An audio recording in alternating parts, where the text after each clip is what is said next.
Hi students, welcome back to our channel achieve excellence in commerce by Mansi सेविडी। So आज हम देख रहे हैं कि आपका स्टैटिस्टिक्स का जो पेपर है वो कैसे चेक होता है। तो ये मार्च 2023 की आंसर शीट है जो बोर्ड की तरफ से दी गई है। चलिए देखते हैं जल्दी से आज आपको पेपर कैसे अटेंड करना है और कहाँ पे मिस्टेक नहीं करनी है, राइट। चलिए तो देखते हैं। सबसे पहले जो लिखा है आंकड़ाशास्त्र विषयના परीक्षकों માટે सूचनाओं, और ये जो है इंस्ट्रक्शन फॉर टीचर्स के लिए है। और यहाँ से अकाउंट्स का आपने देखा होगा तो बस वो सिमिलर ही है, थोड़ा सा जल्दी मैं एक्सप्लेन करूँगी ताकि आप अच्छे से आज का पेपर अटेंड कर पाए। આ પ્રશ્નપત્રમાં કુલ 46 પ્રશ્નો છે। દરેક પ્રશ્નનો જવાબ આપેલ सूचना मुजब लखेलो होवो જોઈએ। सो यहाँ पे 46 क्वेश्चन थे, लास्ट ईयर का है ये, और इस साल के नंबर्स आपको पता ही है क्योंकि ब्लूप्रिंट आपने नई वाली जो है वो देखी है, राइट। चलिए आगे बढ़ेंगे। नंबर 2, दरेक प्रश्नना साचा जवाब माटे स्वतंत्र गुणांकन अंग्रेजी आंकड़ामां पद्धति मुजब डाबी बाजुना ऊभा हास्यामां ज करवुं अने छेल्ले इज इक्वल्स टू करीने खूणामां सरवाळो अवश्य दर्शावो। सो ये टीचर्स के लिए है कि मार्जिन में इंग्लिश में मार्क्स लिखना है और टोटल करना है, तो आपको मार्जिन जो है वो खाली रखना है, उधर कुछ भी कैलकुलेशन ज़्यादा नहीं करना है, राइट। चलिए आगे बढ़ेंगे। नंबर 3, गुणन प्रदान योजनामां दर्शावेल रीत सिवाय अन्य कोईपण रीतथी विद्यार्थी साचो जवाब मेळवे तो पण पूरा गुण आपवाना रहेशे। सो यहाँ पे लिखा है कि मेथड अगर अलग, मतलब आपने स्टेप्स कुछ अलग गिने हैं, क्योंकि आपको पता है कि स्टैटिस्टिक्स में मैथ्स भी आता है और उसमें जो मेथड्स है अगर आपने वो कुछ अलग मेथड से भी किया होगा, स्टेप्स आपने अलग भी किए होंगे और आपका अलग मेथड सही मेथड से राइट आंसर आता है तो भी आपको मार्क्स देना होगा, राइट। टीचर्स को आपको मार्क्स देना होगा, राइट। आगे बढ़ेंगे। नंबर 4, दरेक विभागना क्रमवार प्रश्नना जवाबना मेळवेला गुण मथाड़े आड़ा हास्यामां आपेल बॉक्समां दर्शाववाना रहेशे અને जो प्रश्नों जवाब न लखेल होय तो डैश करवू। सो टीचर्स आपके हर एक क्वेश्चन के मार्क्स ऊपर लिखेंगे और अगर आपने क्वेश्चन का आंसर नहीं लिखा है तो उधर वो क्वेश्चन में डैश करना रहेगा टीचर्स को, राइट। नंबर 5, खोटा जवाब सामे चौकड़ी करवी अने तेनी सामे हास्यामां इज इक्वल्स टू 0 लखવું। अगर आपने आंसर रॉन्ग लिखा है तो क्रॉस करके 0 लिखना पड़ेगा टीचर्स को। ये हमने अकाउंट्स के पेपर में भी देखा था, राइट। चलिए आगे बढ़ेंगे। नंबर 6, आड़ा अवड़ा आगळ पाछळ लखेला जवाब माटे CF અને BF જેવી નોંધ લખીને તે ગુણ ગણતરીમાં लेवा, आवा गुण सरवाड़ामां रही न जाए तेनी काळजी राखवी। सो आगे भी मैंने आपको बताया था कि आपको हर एक सेक्शन के क्वेश्चन साथ में ही लिखना है, राइट। पर इन केस अगर आपका कोई क्वेश्चन छूट जाता है, आपने पीछे लिखा है, तो टीचर्स को CF and BF that is carry forward and brought forward का नोट लिखना होगा पेपर चेकिंग के टाइम पे। पर मैं सजेस्ट यही करती हूँ कि आपको हर एक सेक्शन के क्वेश्चन साथ में ही लिखना होगा क्योंकि teacher section wise paper check करते हैं। आपका एक भी क्वेश्चन छूट ना जाए उसके लिए आप ही को यहाँ पे ध्यान रखना होगा कि आपके हर एक सेक्शन के क्वेश्चन साथ में हो। आप पहले सेक्शन F भी लिख सकते हैं, E भी लिख सकते हैं, कोई भी लिख सकते हैं जो आपको अच्छी तरीके से आता है ना, पर उसके क्वेश्चन साथ में ही होने चाहिए, राइट। नेक्स्ट, नंबर 7, गुणन प्रदान योजनामां दर्शावेल स्टेप मुद्दा पद्धति मुजब मूल्यांकन करवू।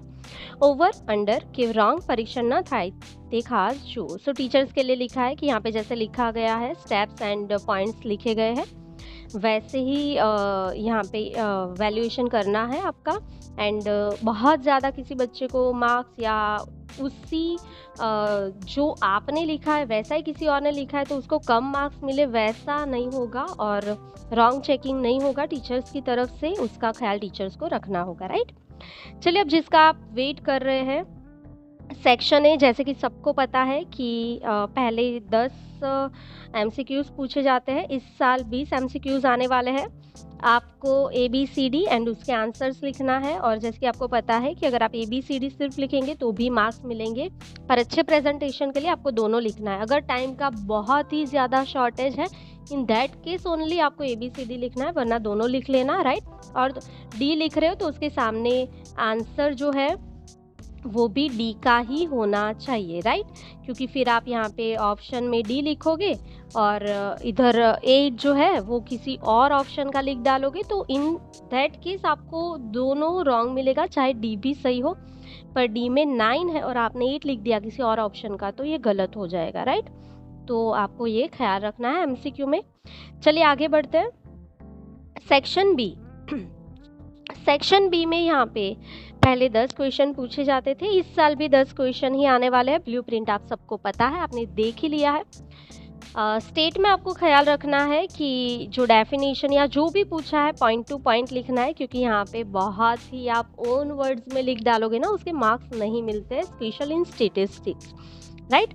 कभी कभी सम्स भी आते हैं 1 मार्क्स के लिए, तो यहाँ पे पूरा सॉल्यूशन लिखा है, जिसके बारे में हम बहुत ज़्यादा बात नहीं करेंगे, राइट, क्योंकि मुझे भी पता है कि टाइम का शॉर्टेज है और आपको जल्दी से जानना है। ए एंड बी में तो इतना इश्यू नहीं होगा। सी से देखते हैं। चलिए, सी में सबसे पहला 21 नंबर का जो क्वेश्चन है लेसन नंबर 1 में से है, पार्ट 1 लेसन नंबर 1। तो यहाँ पे आप देख सकते हो कि आपका यहाँ पे देखिए ये क्वेश्चन में दैट इज आपका, यहाँ पे देखिए 2 मार्क्स के सेक्शन सी के क्वेश्चन है, राइट। तो यहाँ पे सिर्फ आपने कैलकुलेशन भी किया है तो उसका 1 मार्क्स है, और अगर आपका आंसर सही आ गया तो उसका भी 1 मार्क है ना। तो मतलब आप आधा भी गिनते हो तो आपको मार्क्स मिलेगा, राइट। तो जितना भी आता है कैलकुलेट करके आइए, छोड़ के मत आना, राइट। क्वेश्चन नंबर 22 हमारा लेसन नंबर 2 में से है। यहाँ पे लेसन नंबर 2 में से ये जो शॉर्ट क्वेश्चन है दैट इज कोवेरिएशन वाला है। अभी यहाँ पे देखो, फॉर्मूला अगर सही लिखा है तो भी 1 मार्क्स है ना। तो आपको ऐसा है सिर्फ मुझे फॉर्मूला ही आता है, बाकी मुझे एस ऑफ एक्स का वैल्यू नहीं मिल रहा है या एस ऑफ वाई का वैल्यू नहीं मिल रहा है ना, तो भी एटलीस्ट फॉर्मूला पता है तो सही फॉर्मूला लिख के आओ, छोड़ना मत क्वेश्चन, राइट। तो उसके भी देखो 1 मार्क है। आप क्या करते हो, फिर छोड़ के आ जाओगे और फॉर्मूला के भी 1 मार्क खो दोगे, है ना। तो ऐसा मत करना, देखो फॉर्मूला के भी यहाँ पे 1 मार्क्स है, और फिर अगर आपका आंसर आता है तो आपका और 1 मार्क्स है, तो ऐसे आपको 2 मार्क्स मिलेंगे, राइट। तो आई सजेस्ट कि आपको जितना आता है, आधा सम आता है तो आधा भी गिन कर आओ, उतने भी आपको मार्क्स मिलेंगे, राइट। चलिए आगे बढ़ते हैं। यहाँ पे क्वेश्चन नंबर 23। तो ये जो क्वेश्चन है यहाँ पे आप देख सकते हैं फॉर्मूला लिखा है, बी की वैल्यू, ए की वैल्यू एंड वाई के की वैल्यू फाइंड करनी है। तो ये भी स्टेप बाय स्टेप ही चेक होता है। अगर आपका बी का आंसर आ गया है, देखिए फॉर्मूला सही होना चाहिए हर एक में, देखो स्टेट में फॉर्मूला लिखना इज कंपलसरी, और कैलकुलेशन अच्छी तरीके से स्टेप बाय स्टेप बताना।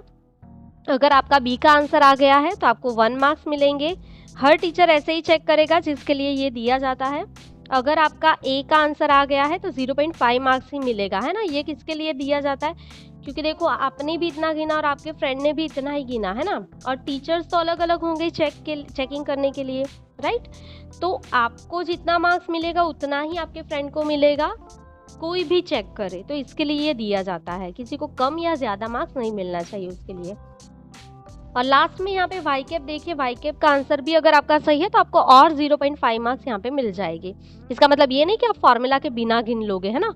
आपको फॉर्मूला लिखना ही है और आंसर लाना है step by step, B, A and Y cap. सबसे इजीएस्ट ये सम है, राइट। चलिए जल्दी से आगे बढ़ेंगे। उसके बाद थ्योरी है, और यहाँ पे जो थ्योरी है 2 पॉइंट्स लिखने थे, तो यहाँ पे पूरा आंसर लिखा है। अगर जितने भी एक सही है तो यहाँ पे लिखा है कि थ्योरी में आपको 1 मार्क्स मिलेगा, दोनों सही है तो आपको 2 मार्क्स यहाँ पे मिल जाएंगे।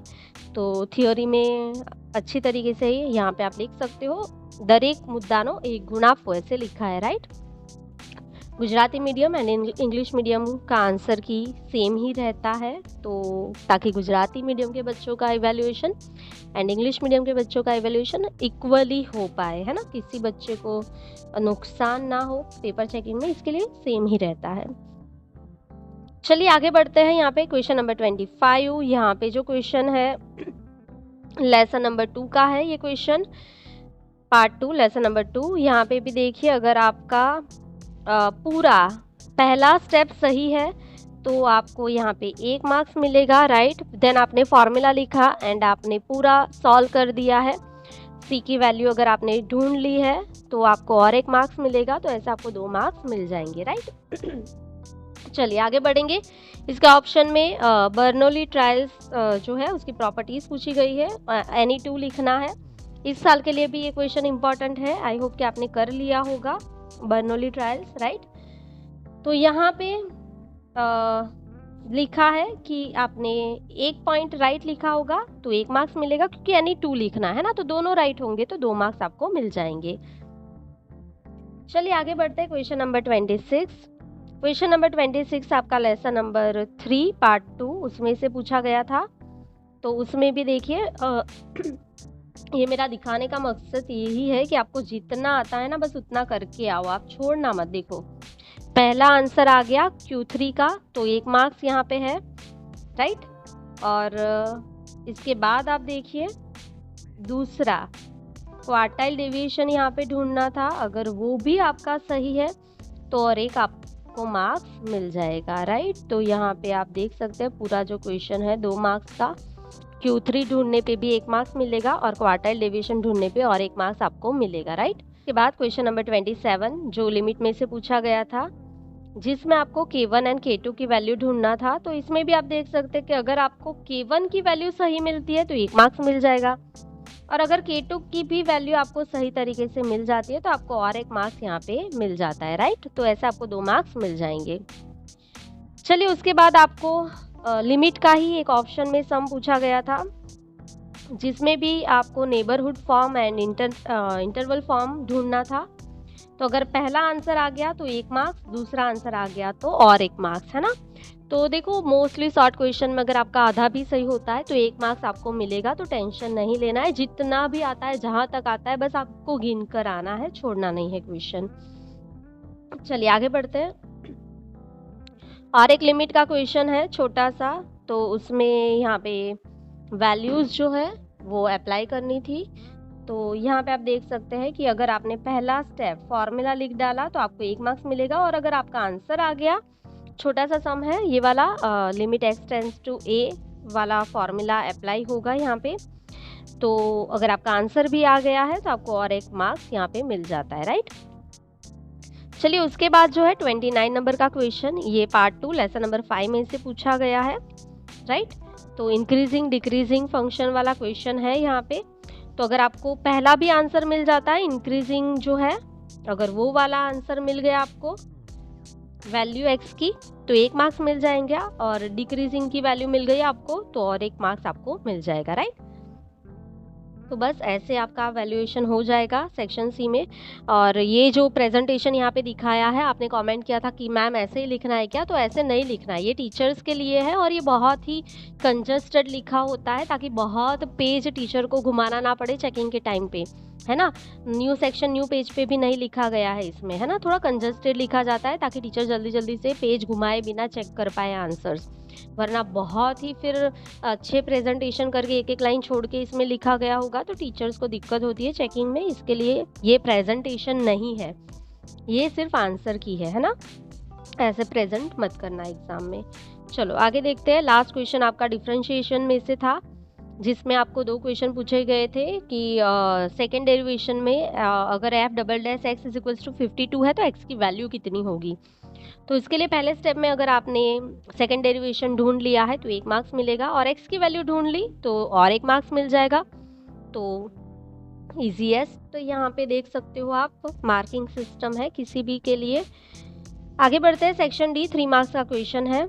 चलिए यहाँ पे पहला जो क्वेश्चन है वो लेसन नंबर 1 हमारा पार्ट 1 में से है, दैट इज इंडेक्स नंबर। यहाँ पे वेटेड एवरेज मेथड है इंडेक्स नंबर ढूंढने के लिए। तो अगर आपने टेबल अच्छी तरीके से सही बनाया है तो उसके 2 मार्क्स है। किसी भी बच्चे का टेबल अगर यहाँ पे सही है ना तो उसको 2 मार्क्स मिल जाएंगे, राइट। पर सही होना चाहिए, जो टोटल है ना वो सब कुछ सही होना चाहिए, तो 2 मार्क्स मिलेंगे। चलो आगे बढ़ते हैं। अगर आपने फॉर्मूला भी सही लिखा है और आपका आंसर आ गया है तो और आपको 1 मार्क्स यहाँ पे मिल जाएगा। देखिए आप, अगर आपका फॉर्मूला सही है और आपका आंसर आ गया तो आपको 1 मार्क्स मिल जाएंगे, तो ऐसे 3 मार्क्स आपको मिलेंगे। उसके बाद 32 नंबर का क्वेश्चन है हमारा।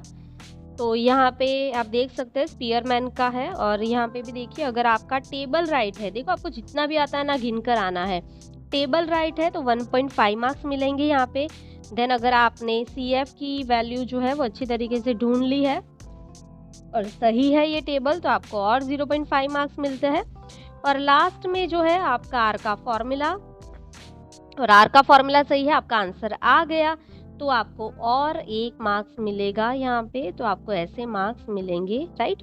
तो यहाँ पे देखिए 1.5 मार्क्स टेबल के, देन CF का हाफ मार्क्स है और फिर लास्ट के आंसर आ गया तो 1 मार्क्स है। तो आपको ऐसे होता है ना, सिर्फ मेरा टेबल राइट है तो 1.5 मार्क्स मिलेगा, अगर आपका CF भी राइट है तो 0.5, और सिर्फ R की वैल्यू रॉन्ग हुई तो आपका 1 मार्क्स कट जाएगा, राइट। चलिए आगे बढ़ते हैं। क्वेश्चन नंबर 33 लेसन नंबर 3 में से पूछा गया था। इसमें आपको वाई कैप तक की वैल्यू ढूंढना था। तो अगर आपका B सही है तो आपको 1 मार्क्स मिलेगा। B की वैल्यू अगर आ गई है तो 3 मार्क्स के क्वेश्चन में तो 1 मार्क मिलेगा।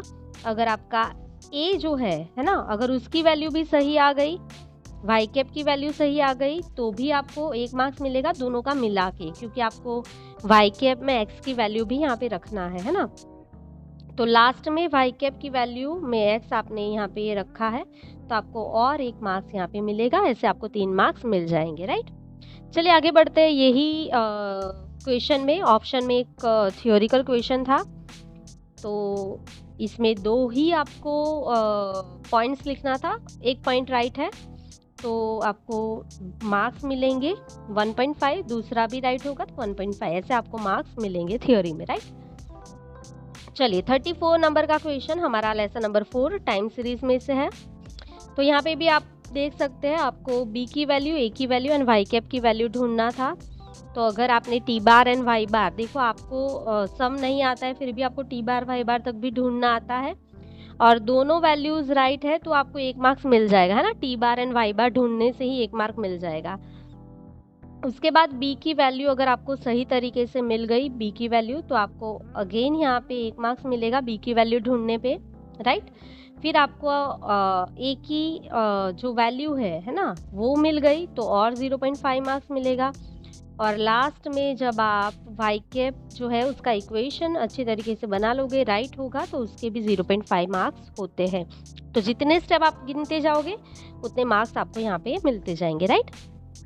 चलिए आगे बढ़ेंगे। 35 नंबर का जो क्वेश्चन है that is from probability lesson number 1 part 2। चलो एन ढूंढने पे 0.5 मार्क्स यहाँ पे लिखा है। देखो आपका एन भी सही होगा तो 0.5 मार्क्स मिल रहा है ना, तो क्या बुरा है, तो बस जितना आता है उतना गिन ही लेना। उसके बाद P ऑफ A अगर सही है तो 0.5 मार्क्स है। P ऑफ B सही है तो अगेन 0.5 मार्क्स है। P of A intersection B पूछा था, वो भी सही है तो 0.5। एंड लास्ट में जो क्वेश्चन में पूछा था P of A union B, अगर वो सही आ जाता है तो उसका पूरा 1 मार्क मिलेगा, और ऐसे करके आपके 3 मार्क्स होते हैं, राइट। चलिए आगे बढ़ेंगे। इसका और का क्वेश्चन है, तो यहाँ पे आप देख सकते हैं P ऑफ A का 1 मार्क्स है, P ऑफ B का 1 मार्क्स है, P ऑफ C का 1 मार्क, तीनों इवेंट सही तो 3 में से 3 मार्क्स आपको मिल जाते, राइट। उसके बाद क्वेश्चन नंबर 36, यहाँ पे भी P ऑफ A के 1 मार्क्स है, P of A intersection B उसके भी 1 मार्क्स। कंडीशनल इवेंट था P ऑफ A/B, राइट। अगर कंडीशनल इवेंट भी आपने सही ढूंढा तो उसका और 1 मार्क्स मिलेगा, ऐसे आपको 3 मार्क्स मिल जाएंगे। उसके बाद question number 37 lesson number 2 part 2 उसका क्वेश्चन है। चलिए यहाँ पे आपको P of X is equals to 1 that is P of 1 and P of 2 की वैल्यू ढूंढना है पहले। तो उसके दोनों सही है तो 1 मार्क मिलेंगे, कोई एक भी सही होगा तो हाफ मार्क्स मिलेगा, राइट। उसके बाद अगर आपने टेबल सही बनाया है यहाँ पे मीन के लिए तो आपको और 1 मार्क्स मिलेगा। लास्ट में आपको V ऑफ X ढूंढना था, अगर वो भी सही है तो आपको और 1 मार्क्स मिल जाएगा, ऐसे आपको 3 मार्क्स मिलेंगे, राइट। आगे बढ़ते हैं 38, ये भी लेसन नंबर 2 पार्ट 2 में से है।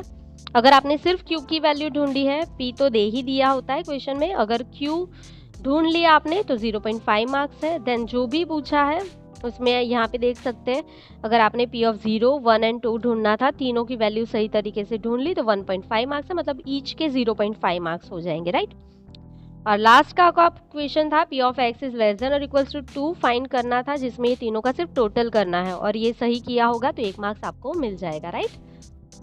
तो ऐसे आपका सेक्शन डी जो है वो कंप्लीट होगा। अब बात करते हैं सेक्शन ई में, उसमें मैं प्रोबेबिलिटी की बात नहीं करूंगी क्योंकि इस बार डायरेक्टली आपको नॉर्मल डिस्ट्रीब्यूशन से आ रहा है क्वेश्चन।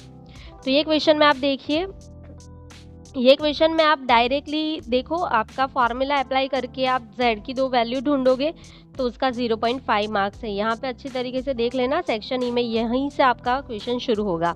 अगर आपने यहाँ पे डायग्राम अच्छी तरीके से सही बनाया है तो और 0.5 मार्क्स इसके भी है ना। तो आपको जितना भी आता है गिन कर आओ, छोड़ कर मत आना, क्वेश्चन कोई भी। उसके बाद आपने फॉर्मूला बनाया है और आपका आंसर आ गया तो अगेन आपको 0.5 मार्क्स मिलेंगे। फिर यहाँ पे उसको आंसर को n से मल्टीप्लाई करना था, अगर आपका वो भी आंसर सही है तो आपको और 0.5 मार्क्स मिलेंगे, राइट। उसके दूसरे क्वेश्चन में भी देखो आपने फॉर्मूला बनाया होगा, राइट, z के लिए कि z की वैल्यू किसके और किसके बीच में आएगी, तो उसके 0.5 मार्क्स है। अगेन आपने डायग्राम सही बनाया, उसके 0.5 मार्क्स, आंसर आ गया 0.5 मार्क्स, उसको n के साथ मल्टीप्लाई करना था, अगर वो भी सही है तो और 0.5 मार्क्स मिलेंगे, राइट। तो ऐसे आपका पेपर चेक होता है। उसके ऑप्शन में जो क्वेश्चन था उसमें भी आप देख सकते हैं, इसमें आपको p of x is less than और इक्वल्स टू d4 की वैल्यू ढूंढना था। तो यहाँ पे आप देख सकते हैं कि डायग्राम जो बनाया है तो उसके 0.5 मार्क्स है, फॉर्मूला बनाया है उसकी 0.5 मार्क्स है, आंसर आ गया उससे, राइट। उसके बाद z1 की वैल्यू के लिए टेबल बनाया है और z की वैल्यू अगर आपको मिल जाती है टेबल से सही होती है तो 0.5 मार्क्स और मिलेंगे। उसके बाद आपका फाइनल D4 का आंसर मिल गया तो 0.5 मार्क्स और मिलेंगे। ये क्वेश्चन में P90 भी ढूंढना था तो उसका डायग्राम अगर सही है तो 0.5 मार्क्स, राइट। तो डायग्राम से वैल्यू मिलती है, अगर आपको एरिया मिल जाता है तो और 0.5 मार्क्स, टेबल सही है उसमें आपको Z2 की वैल्यू मिलेगी तो 0.5 मार्क्स, और लास्ट में P90 की वैल्यू मिल गई तो और 0.5 मार्क्स आपको मिल जाएंगे। अच्छी तरीके से देख लेना क्योंकि ये लेसन आने ही वाला है, इस साल भी 2 क्वेश्चन है ना। तो जितना भी होता है मैक्सिमम आप करो क्वेश्चन, है ना, छोड़ना मत कुछ भी।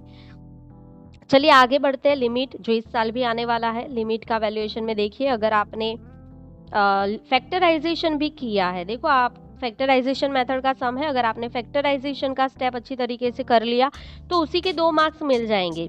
यहाँ तक पहुंचे तो और 1 मार्क्स, और लास्ट फाइनल आंसर मिल गया तो और 1 मार्क्स, बस इतना ही करना है। फैक्टराइजेशन सही होगा ना तो भी 2 मार्क मिलेगा, तो ट्राई करो फैक्टराइजेशन सही ही हो और आंसर आपका आ ही जाए। इस साल ये क्वेश्चन भी आने ही वाला है लिमिट का, राइट। तो ये करके जाना, अच्छी तरीके से देख लेना।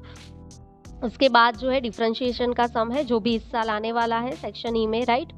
चलो तो आपने फर्स्ट डेरिवेशन ढूंढ लिया तो देखो उसके भी 0.5 मार्क्स है, ये तो हर कोई ढूंढ सकता है फर्स्ट डेरिवेशन, राइट। उसके भी 0.5 मार्क्स है। उसके बाद सेकंड स्टेप में x की 2 वैल्यू मिल गई तो और 0.5 मार्क्स आपको मिलेंगे, राइट।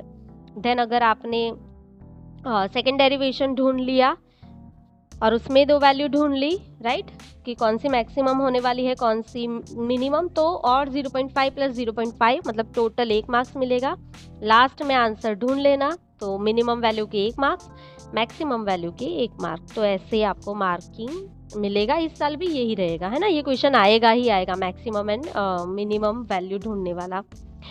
उसके बाद एक क्वेश्चन ये भी आता है, राइट, दैट इज सी दिया है आपको, तो उसमें ये रेफ्रिजरेटर वाला क्वेश्चन पूछा गया था लास्ट साल, जो इस साल भी आईएमपी है। उसमें अगर आप सिर्फ आर भी ढूंढ लेते हो तो 0.5 मार्क्स है। उसके बाद आप पी की वैल्यू ढूंढ लेते हो और डी स्क्वायर पी मतलब सेकेंड डेरिवेशन तक पहुंच जाते हो तो 1.5 मार्क्स मिलेगा।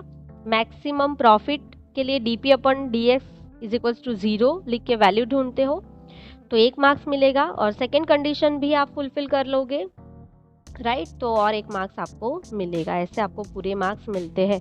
कोई कोई बच्चे सिर्फ आंसर रट्टा मार के चले जाते हैं और फिर लिख देते हैं कि x इज इक्वल्स टू 5000 पे ये हो जाएगा, और सेकंड कंडीशन नहीं फुलफिल करते हैं, दिखाते नहीं, तो 1 मार्क्स कटेगा ही चाहे आपका आंसर आ गया है, क्योंकि ये दिखाना कंपलसरी होता है डिफरेंशिएशन में, राइट। तो अच्छी तरीके से सारे स्टेप आपको दिखाना होगा। चलिए अब बात करते हैं सेक्शन एफ के बारे में। तो सेक्शन एफ में इस साल भी सबसे पहला जो क्वेश्चन आने वाला है वो आप सबको पता ही है कि लास्ट ईयर पास फिशर, ये क्वेश्चन मोस्टली पूछा जाता है, और इसका टेबल सही है, सब कुछ सही है। देखो 2 मार्क्स सिर्फ टेबल सही होने पे, मतलब टेबल गलत तो फिर आप देख लेना सब कुछ नीचे का गलत ही होता है ना। तो टेबल सही है 2 मार्क्स मिलेंगे, टेबल की वैल्यू आ गई है तो लास्ट ईयर आ ही जाएगा, उसका 1 मार्क है। पास से भी आ ही जाएगा, उसका भी 1 मार्क, एंड फिशर आ गया तो भी 1 मार्क। ऐसे आपको टोटल 5 मार्क्स मिलेंगे, राइट। चलिए उसके बाद 44 नंबर का क्वेश्चन यूवी वाला है। टेबल सही होगा 2 मार्क्स मिलेंगे, फॉर्मूला लिखा होगा सही होगा 1 मार्क मिलेगा, और अगर आर की वैल्यू आ गई है तो आपको 1 मार्क्स मिलेगा। यहाँ पे नोट लिखा है कि कोई भी मेथड से करे और आंसर सच होगा तो मार्क्स आपको देना पड़ेगा, मतलब टीचर को मार्क देना पड़ेगा, चाहे आप क्योंकि यहाँ पे लिखा नहीं था कि यूवी से ही करो, है ना, तो कोई और मेथड से आंसर लेकर आते तो भी टीचर मार्क दे देता। चलिए आगे बढ़ते हैं। Question number 45। तो यहाँ पे लेसन नंबर 3 में से क्वेश्चन है और यहाँ पे भी लिखा है कि कोई भी मेथड से सही आंसर लेकर आया है बच्चा तो उसको मार्क्स मिलेगा। टेबल उसका राइट होगा, 2 मार्क्स मिलेगा उसका। बी की वैल्यू राइट है तो 1 मार्क्स, ए की वैल्यू राइट है तो 0.5 मार्क्स यहाँ पे लिखा है। जो लास्ट क्वेश्चन आपका होगा 5 ईयर मूविंग एवरेज वाला ये क्वेश्चन है लेसन नंबर 4 में से। तो यहाँ पे लिखा है कि अगर 2 सच होंगे, आपके 2 टिक मार्क्स सही होंगे तो 1 मार्क्स आपको मिलेगा यहाँ पे, है ना। ये 5 ईयर्स का मूविंग एवरेज है। 4 ईयर में कुछ और भी हो सकता है, 4 ईयर 5 ईयर कुछ भी आ सकता है यहाँ पे इस साल भी। तो प्रैक्टिस कर लेना, उसकी भी आप देख कर ही जाना। तो ऐसे आपको मार्क्स मिलेंगे यहाँ पे। आई होप कि आपको पूरा समझ में आ गया है, आपको कोई भी डाउट नहीं होगा। जितना भी आपको आधा सम भी आता है तो कर कर ही आना, कुछ नहीं करो छोड़ दो, उससे बेटर आपको 1 मार्क्स 1.5 मार्क्स जितने भी मिले हैं ना, तो उससे आपका ओवरऑल वेटेज जो है वो इंक्रीज होगा। तो आज के लिए बस इतना ही। Thank you for watching and keep learning. All the very best for the exam.